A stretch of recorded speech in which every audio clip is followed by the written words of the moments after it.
The Grand Hall of the Galactic Council on Centauri Prime fell silent as Ambassador Lisa Howard walked to the speaking platform. Her steps echoed in the massive chamber. Hundreds of alien representatives watched from their seats. Some leaned forward with interest. Most looked bored. Commander John Miller stood at the back of the human delegation. His hands were clasped behind his back, his face showing no emotion. But inside, anger burned. This was the 5th time in 2 months that Earth had requested help. The 5th time they would be ignored. Esteemed members of the Council, Lisa began, her voice strong but tired. I come before you again with evidence of the growing threat in the Orion Arm. 3 more systems have gone dark. Our scouts report the same pattern we warned about earlier. The Council leader, a tall blue-skinned being named Sorlin, waved a dismissive hand. Ambassador Howard, we have reviewed your data. These are simply communications disruptions. Nothing more. Lisa pressed a button on her tablet. A hologram appeared above the platform. It showed a planet with strange black shapes moving across its surface. This is Outpost Delta 7, 2 weeks ago, she said. These are not communications failures. These are attacks. Whispers filled the chamber. Miller watched as some of the younger race's representatives showed concern, but the older, more powerful council members seemed unmoved. Humans always exaggerate, said Visic of the Tauran Dominion. In your short 75 years among us, you've brought nothing but disruption. Your species advances too quickly. You push boundaries that should not be pushed. Lisa kept her composure. The threat is real. If we combine our fleets now, we can stop it before. Before what? Interrupted Sorlin. Before you use this situation to get your banned technologies approved. We know what you really want. Miller watched Lisa's shoulders tense. He had served as military attaché to the ambassador for 3 years. He had never seen her lose hope. Until today. Council members, Lisa said, her voice now quiet. For decades, humanity has tried to be a good partner. We've followed your rules, limited our research, shared our resources, but you've never treated us as equals. The room grew uncomfortably silent. When we discovered faster-than-light travel, you said we were too young to use it freely. When we developed quantum shielding, you banned it as too dangerous. When we asked for a seat on the High Council, you said we needed another 1,000 years. 6 months after Earth's withdrawal from the Galactic Council, Admiral Peter Jones stood at the main viewport of Earth Defense Station Alpha. The massive space station orbited between Earth and the Moon. From here, he could see the new defense grid taking shape. Status report, he said to the officer beside him.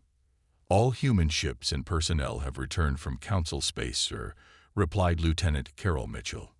The last transport arrived from Proxima Centauri this morning. Jones nodded with satisfaction. And our defense preparations. The outer system sensor network is at 80%. Jupiter's moons now house our long-range missile platforms. The Mars shipyards have doubled production. Earth had been busy since the withdrawal. Without Council restrictions, humanity worked at a pace that would have horrified their former alien partners. In a lab deep within the station, Engineer Susan Clark wiped sweat from her forehead. Her team surrounded a glowing device on the center table. Power level stable, said one of her assistants. Quantum field holding at 97% efficiency. Susan allowed herself a small smile. The quantum shield generator would have been illegal under Council law. Now it would be standard on all Earth ships within a year. Begin the weapons test, she ordered. On the other side of the station, diplomat Eric Martinez welcomed unusual visitors. 3 representatives from the fringe worlds, independent systems that had never joined the Council, sat across from him. We watched with interest when you left the Council, said Krell, a reptilian being with iridescent scales. Many thought you wouldn't survive the month. Martinez smiled. The Council likes to exaggerate its importance. They've already spread rumors that you face starvation without their trade networks, said another visitor, a crystalline entity that communicated through light pulses. Yet here we sit, In a station larger than anything the Council built in the last 1,000 years, Martins replied. Earth is open to new partnerships, on equal terms. The meeting 2 years after Earth's withdrawal from the Galactic Council, Captain William Carter stood on the bridge of the scout ship Defiance, his vessel hid behind a small moon. Sensors focused on the battle raging in the nearby system. Are we recording all this? Carter asked, his voice low as if the combatants might hear him across the vacuum of space. Every second, replied Science Officer Nancy White. Her fingers moved quickly across her console. The Council ships are being torn apart. The view screen showed Council warships firing desperately at strange black shapes that moved like liquid through space. The alien vessels, if they could be called vessels, absorbed energy weapons without damage. Where Council ships made contact with the black material, they simply dissolved. The Void Swarm, Carter said, exactly as we warned them. 2 years ago, the Council had laughed at humanity's concerns. Now they faced the consequence of their arrogance. Council forces are retreating from the system, reported the tactical officer. The 4th planet has been completely overrun. That's the 3rd system lost this month, Nancy noted, her face grim. The swarm is advancing faster than our models predicted. Carter nodded. Prepare to jump back to the rendezvous point. We've seen enough. Just as the Defiance prepared to leave, sensors detected a small vessel approaching at high speed. Captain, we're being hailed, said the communications officer. It's a Council diplomatic shuttle. Carter frowned. On screen, the face that appeared belonged to a Council species Carter recognized. The Zilkarians, known for their logical minds and photographic memories. Human vessel, this is Council Representative Zilthar. Request immediate boarding. Matter of galactic security. Carter exchanged looks with Nancy. Scanned their ship. Any weapons or hidden surprises. One life form only. No weapons detected. Their engine is damaged. After a moment's thought, Carter nodded. Bring them aboard. Security team to the docking bay. 30 minutes later, Zilthar sat in the Defiance conference room. The alien's skin had a grayish tone, and 4 eyes blinked nervously on its face. I come unofficially, the representative said. The High Council does not know I am here. Yet you wear Council diplomatic credentials, Carter observed. A necessary deception to move freely, Zilthar replied.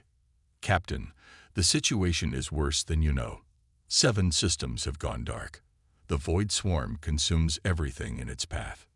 Nancy reviewed data on her tablet. Our intelligence suggests the Council fleet is being systematically destroyed. Yes, the alien admitted. Our weapons are useless. Our shields fail. The Council races argue among themselves while the swarm advances. Why come to us?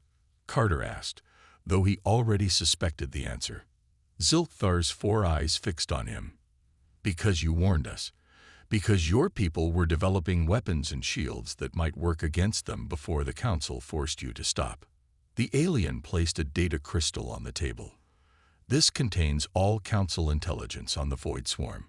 I am authorized by certain concerned members to offer an exchange.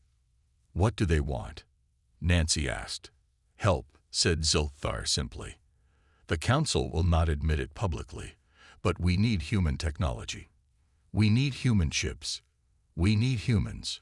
Carter picked up the crystal, turning it in his fingers. 2 years ago, Ambassador Howard stood before your Council and offered Earth's help. She was mocked and dismissed. A mistake we are paying for with billions of lives, the alien replied, head lowered. Pride comes before destruction. I'll transmit this to Earth Command, Carter said finally. But I can tell you their likely response. We will share our intelligence and perhaps our defensive technology. But Earth forces will not be committed until the Council publicly acknowledges our sovereignty and the validity of our warnings. Zilkthar's body sagged. Many Council members would rather die than admit humans were right. Then they will die, Nancy said quietly. The swarm doesn't care about pride. Carter stood. We'll take you to a neutral station at Ta City. From there, you can report to your concerned members that Earth is watching, and Earth is ready." As the Defiance jumped to light speed, Carter looked at the data crystal in his hand. The Council had ignored humanity's warnings. Now the galaxy trembled before a threat that might have been stopped. The question was no longer if humans would help, but on what terms, and whether any help could come in time. 2 years after Earth's withdrawal from the Galactic Council, Captain William Carter stood on the bridge of the scout ship Defiance. His vessel hid behind a small moon, sensors focused on the battle raging in the nearby system. "Are we recording all this?" Carter asked, his voice low as if the combatants might hear him across the vacuum of space. "Every second," replied Science Officer Nancy White. Her fingers moved quickly across her console. "The Council ships are being torn apart." The view screen showed Council warships firing desperately at strange black shapes that moved like liquid through space. The alien vessels, if they could be called vessels, absorbed energy weapons without damage. Where Council ships made contact with the black material, they simply dissolved. "The Void Swarm," Carter said, "exactly as we warned them." 2 years ago, the Council had laughed at humanity's concerns. Now they faced the consequence of their arrogance. "Council forces are retreating from the system," reported the tactical officer. "The 4th planet has been completely overrun." "That's the 3rd system lost this month," Nancy noted, her face grim. "The swarm is advancing faster than our models predicted." Carter nodded. "Prepare to jump back to the rendezvous point. We've seen enough." Just as the Defiance prepared to leave, sensors detected a small vessel approaching at high speed. "Captain, we're being hailed," said the communications officer. "It's a Council diplomatic shuttle." Carter frowned. On screen, the face that appeared belonged to a Council species Carter recognized: the Zilkarians, known for their logical minds and photographic memories. "Human vessel, this is Council Representative Zilkthar. Request immediate boarding. Matter of galactic security." Carter exchanged looks with Nancy. Scanned their ship. Any weapons or hidden surprises? One life form only. No weapons detected. Their engine is damaged. After a moment's thought, Carter nodded. "Bring them aboard." Security team to the docking bay.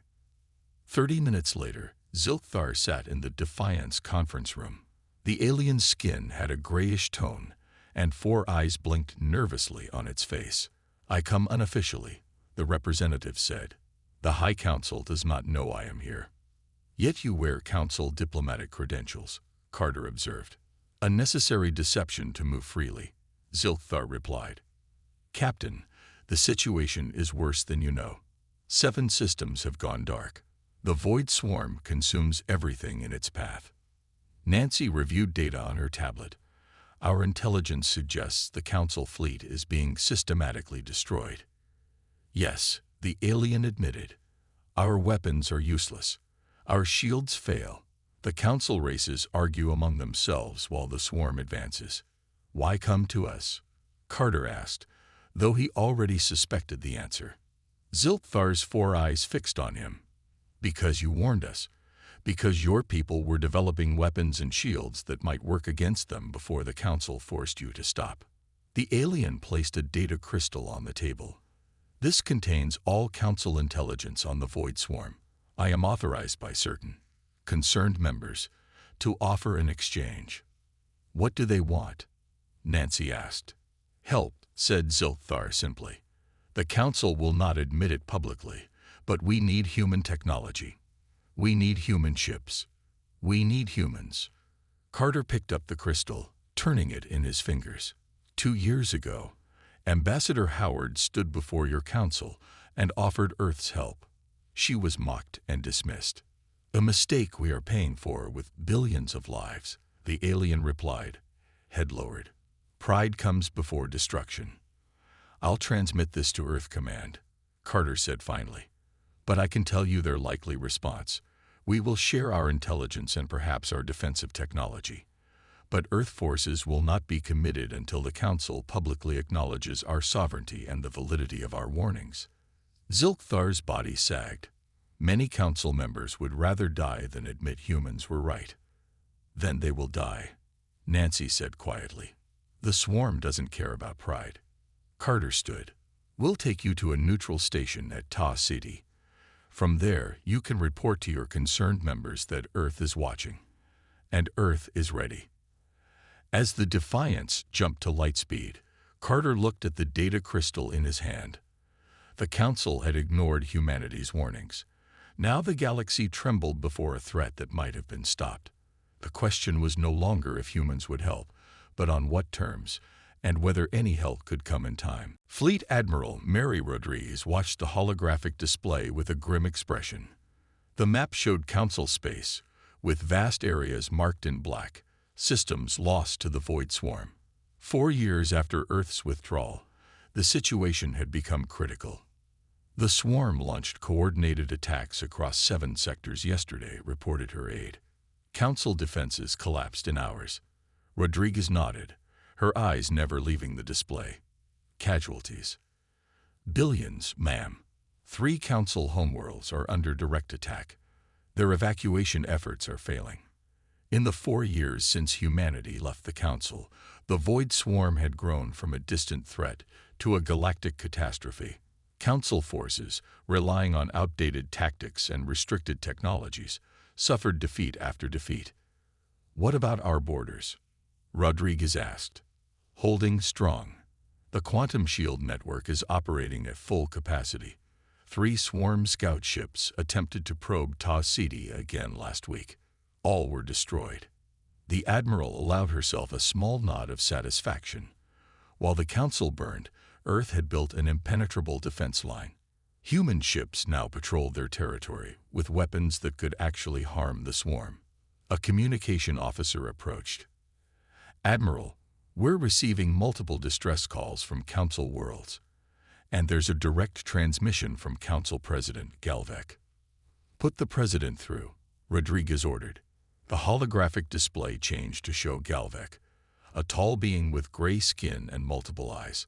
His formal robes were dirty and torn. Admiral Rodriguez, he said, his voice strained. I trust you are well. Better than you, it seems, she replied coolly. What can I do for you, Mr. President? Our capital world Centauri Prime is under attack. Our defenses will fail within days. Millions of civilians have no way to escape.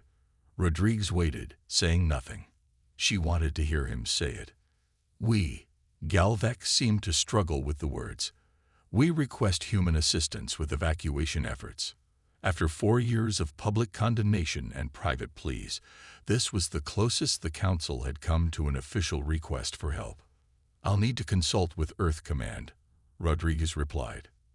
In the meantime, I've authorized Captain Ryan Cooper to lead a humanitarian mission to Gallus Prime.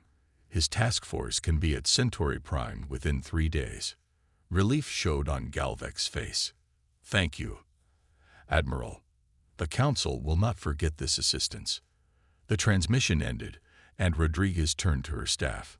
Send orders to Cooper. Rescue civilians only. No military support for Council forces. Far across Council space, Captain Ryan Cooper stood on the bridge of the human rescue vessel, Mercy. His small fleet of 5 ships approached a world under siege. Black tendrils of the Void Swarm stretched across the planet's surface. Council defense ships are abandoning orbit, reported his sensor officer. They're leaving their own people behind. Cooper felt disgust, but kept his face neutral. Take us into the southern continent's atmosphere. Deploy rescue shuttles to the coordinates the refugees provided. The Mercy descended through clouds turned gray by swarm particles. Below, millions of civilians gathered in designated evacuation zones, watching the skies with desperate hope. Sir, incoming message from a Council military vessel, said the communications officer. The face of a Council commander appeared on screen. Human vessel, this is Commander Bazlor. Your assistance should be directed to our military first. We have senior Council officials requiring immediate extraction. Cooper's expression didn't change. "Commander, my orders are to evacuate civilians. Your officials will wait their turn like everyone else." "This is outrageous." The council commander sputtered. "Do you know?" Cooper cut the transmission.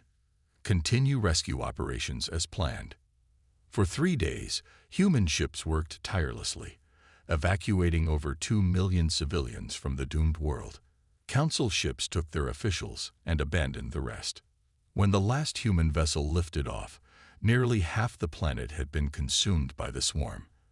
But the refugees filled human transports, heading for safe worlds outside Council space. On the main Council world, President Galvec stood before the remaining Council members. "The humans have assisted with evacuations on 4 worlds," he reported, "while letting our military forces be destroyed," complained one member. "They're watching us fall." "Perhaps," said another member quietly, "we deserve to fall. We dismissed them. We restricted them. Now they thrive while we beg for scraps of their mercy." The council chamber fell silent, the truth of those words hanging in the air like a death sentence for a once mighty institution that now trembled before both the swarm and the humans they had scorned. President Laura Wilson stood at the window of her office in the Earth Command headquarters. 5 years had passed since humanity left the Galactic Council. Outside, the rebuilt skyline of Washington, D.C. gleamed in the morning sun. Earth had prospered in its independence. But the reports on her desk told a different story about the rest of the galaxy. The Void Swarm now controlled nearly 30% of what was once Council space. Billions were dead or missing. "Madam President, they're ready for you," said her aide from the doorway. Wilson nodded and walked to the large conference room, where Earth's military and scientific leadership waited. General Kevin Russell, commander of Earth's defense forces, stood as she entered. Science Director Alan Grant sat surrounded by data screens. "Let's begin," Wilson said as she took her seat at the head of the table. General Russell activated the central holographic display. It showed the current state of the galaxy, with the expanding black mass of the Void Swarm. "The situation has reached a critical point," Russell stated. "The swarm has adapted to Council weapons and tactics. At the current rate of advance, they will consume all Council space within 2 years. And then they'll come for us," Wilson said quietly. Russell nodded. "Our border defenses have held so far, but the swarm is learning. Each encounter makes them stronger." Wilson turned to the science director. "Dr. Grant, what have we learned from the Council data?" Alan Grant had gray hair and tired eyes. He had been working with former Council scientists who had defected to Earth. "We've confirmed the swarm is a silicon-based collective organism," Grant explained. "It consumes organic and technological materials to grow. It can take any form, from individual units to massive high ships." "And our weapons?" asked Wilson. "Our quantum-based weapons disrupt its neural network.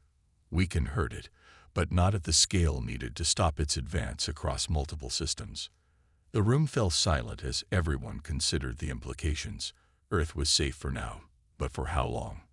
"We have 3 options," General Russell finally said. 1. Continue to focus solely on our own defense. 2. Provide technology and support to the remaining Council worlds, but keep our forces at home. 3. Launch a full-scale intervention. President Wilson looked around the table. "Opinions?" "We should protect Earth first," said one admiral. "The Council never helped us." "But if all Council worlds fall, we'll face the entire swarm alone," countered another. Science Director Grant cleared his throat. "There's something else to consider. We've been working with Council scientists on a new weapon system, a quantum disruption field that could disable large portions of the swarm simultaneously." "Could it work?" asked Wilson. "In theory, yes. But we would need to deploy it from multiple points throughout Council space. Our ships would have to enter the heart of swarm territory."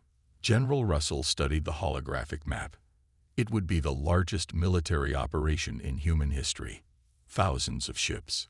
Millions of personnel. "And the Council?" Wilson asked. "How would they respond to such a massive human presence in their territory?" They're in no position to object, Russell replied. Half their fleet is destroyed. Their government is in chaos. Several member races have already approached us for independent protection agreements. President Wilson stood and walked around the table, looking at the faces of her advisors. The decision would shape the future of humanity and the galaxy. The Council dismissed us, she said quietly. They restricted us. They laughed when we left. Now they're dying. She paused at the holographic display, watching the black mass of the swarm grow. But this isn't about revenge. This is about survival, for all intelligent life in the galaxy. Wilson straightened her shoulders. Prepare the fleet, General. Science Director. Finalize your weapon designs. I'll address Earth's population tonight to explain our decision. And that decision is? Asked General Russell, though he already knew the answer. We fight, said President Wilson firmly. Not for the Council, but for all who wish to live free from the swarm. The Human Defense Fleet launches in 1 week. As the meeting ended, Wilson knew the galaxy would never be the same. The species that had once been dismissed as too young, too reckless, would now lead the fight for galactic survival. Commander Olivia Harris peered through the viewport of her stealth ship at the massive void swarm hive node floating in space before her. 5.5 years after Earth's withdrawal from the Galactic Council, humanity was leading the counterattack against the swarm. Strike team in position, her communications officer reported. Waiting for your signal. Harris checked the mission timer. Her team had 30 minutes to destroy the hive node before the main human fleet arrived in this system. Begin the approach, she ordered. Maintain stealth protocols. Her small ship glided silently toward the pulsing black mass. The hive node was the size of a small moon, its surface rippling with strange energy patterns. Intelligence suggested it controlled swarm activities across 3 sectors. Remember, Harris said to her team, if we take this out, we cripple their command structure in this entire region. As they approached the outer layer of the node, Engineer Greg Bennett monitored the ship's systems from his station. Quantum shields holding at maximum, he reported. The swarm hasn't detected us yet. Bennett had designed the enhanced stealth technology that allowed human ships to approach swarm structures undetected. In the 6 months since the Human Defense Fleet launched its campaign, his innovations had saved countless lives. Prepare to deploy the disruptor packages, Harris commanded. Target the points we identify from the scans. The team worked with practiced efficiency. This was their 5th strike mission against a major swarm target. All previous operations had succeeded, turning the tide of a war the Council had been losing for years. Packages away, announced the weapons officer.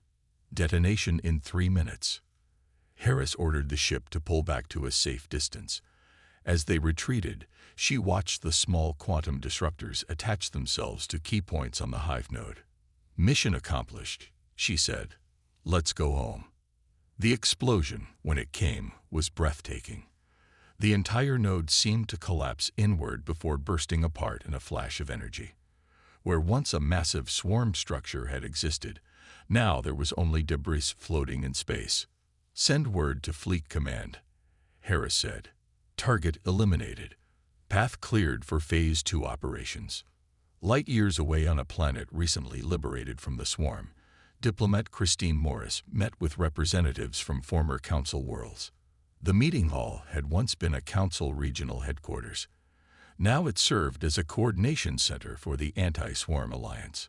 The human fleet has destroyed 3 major hive nodes in the past week, Morris informed the gathered aliens. The quantum disruptor technology is working better than expected. Yet the Council High Command still refuses to acknowledge human leadership in this war, said a representative from the Proxima system. They issue statements claiming credit for victories your ships achieved. Morris smiled thinly. We're not fighting for recognition. We're fighting for survival. Another representative, from a world that had been among the first to break from the Council and ally with Earth, spoke up. My government wishes to formally request permanent human protection after the swarm is defeated. We no longer trust the Council. Many feel the same, added another. The old order is dead. The Council failed us. Humans saved us. Morris noted the requests without promising anything. Earth's policy was clear. Win the war first, then address the new galactic order. The Council may claim what they wish, she said diplomatically. Actions speak louder than words. As the meeting continued, urgent news arrived. The Void Swarm, perhaps sensing the turning tide, had launched a massive direct assault toward Earth itself. All forces are being recalled to defend Sol system, Morris announced, reading the message with growing concern. This appears to be their final gambit. The representatives looked alarmed. If Earth fell, all hope fell with it. We have confidence in human defenses, Morris assured them, hoping she sounded more confident than she felt. This attack shows the swarm is desperate. As she left the meeting, Morris contacted Earth Command. The response was brief. Return immediately. All allies to converge on Sol. The final battle has begun.